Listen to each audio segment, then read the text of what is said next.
Jessica Rowe, and I came from Calgary, Alberta, Canada, to teach English here in Japan. I got accepted into the JET program, and by luck, I was placed in Kyoto City. Now, let me share my adventures with you.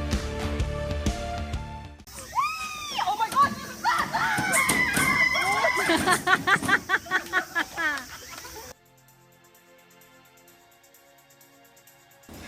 Alright, hello everyone. So today I want to show you guys basically the first big thing we did in Kyoto. We went to Arashiyama, and this is like I'd say maybe a 40-minute ride outside of Kyoto. It's really beautiful. We basically had this week off called Obon week. Family members who have passed on come back to visit the families, and these families will have big feasts. They'll clean the grave sites of those who have passed on in their family. They'll consider the ancestors and whatnot. They'll wear these beautiful like yukata, and they'll come out to these big events.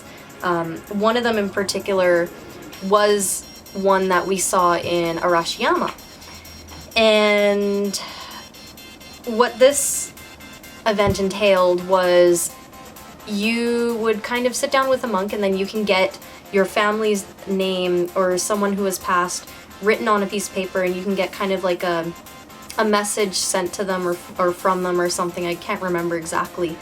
And they would put a lantern in the river for that person, and it's kind of like the same thing you would see at Hiroshima. So you have this beautiful lantern with a candle inside, and it floats from one side of the river to the next. And it happens later in the evening, and something that coincides with that, like after the lanterns have passed, there's these huge characters that are on the mountainsides that they burn.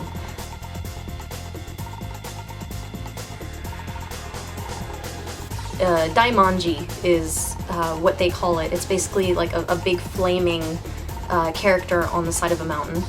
They've got several of them throughout the mountainside, but the one that we saw in particular was the Torii Gate. It was the clearest one that we could see. The first thing we did when we got to Arashiyama was make our way to the bamboo forest, and this place is absolutely beautiful. There's these tall, thick bamboo shoots that just come straight out of the ground, way up high. And you look through it, and it's like this surreal world. You can feel this kind of like fantasy feeling there. It's really magical. And here we overheard one of the rickshaw boys was pulling some people, and he was saying that apparently this is the area that the Kaguya Hime was born. So basically this bamboo cutter cut open a bamboo shoot, and he found this baby girl, and he raised her, and she became this like beautiful princess or something. I don't know the whole story, but it was really interesting to hear that that's kind of the origin in that place of that story.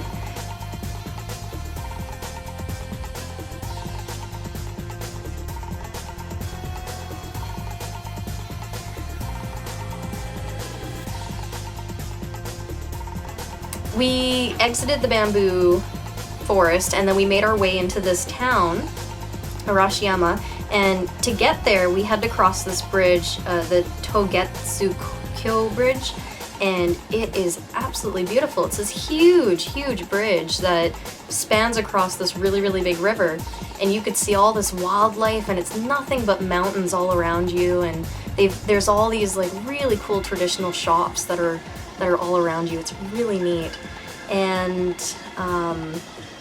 they had the most interesting specialty shops. Like there was one shop that specializes in making music boxes. It was really beautiful. If you can ever go there, you definitely should. So one of the first things we did was we hiked up a mountainside to see the monkeys. We saw monkeys. There was monkeys everywhere.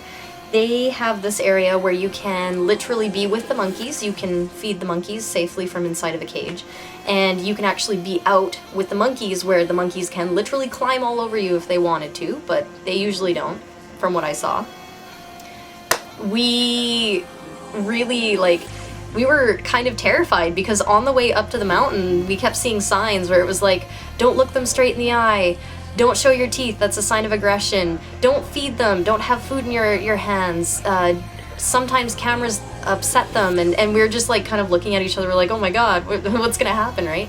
But as soon as we got to the top, it was actually very, the monkeys were pretty distracted with their own hierarchy things. There was like one monkey that was causing trouble and all the other monkeys were like chasing him around and screaming at him, and the monkeys that you can feed, they were just like totally in there like freaking, oh, they knew the system, they knew people wanted to give them food, so they're kings of the castle basically. So they were really cute, and cameras didn't seem to bother them. If one of them was coming close, they usually would just kind of like look at you and walk past. There was a few baby monkeys there. They were super cute, little baby cute monkeys. So yes, this was our trip to Arashiyama. I would definitely suggest it. If you're in the Kyoto area stuff, you should definitely make your way out to Arashiyama and see the monkeys and see the bamboo forest and see those beautiful shops and just have a really good time. It's really beautiful there. So anyways, yeah, thanks for watching. Bye!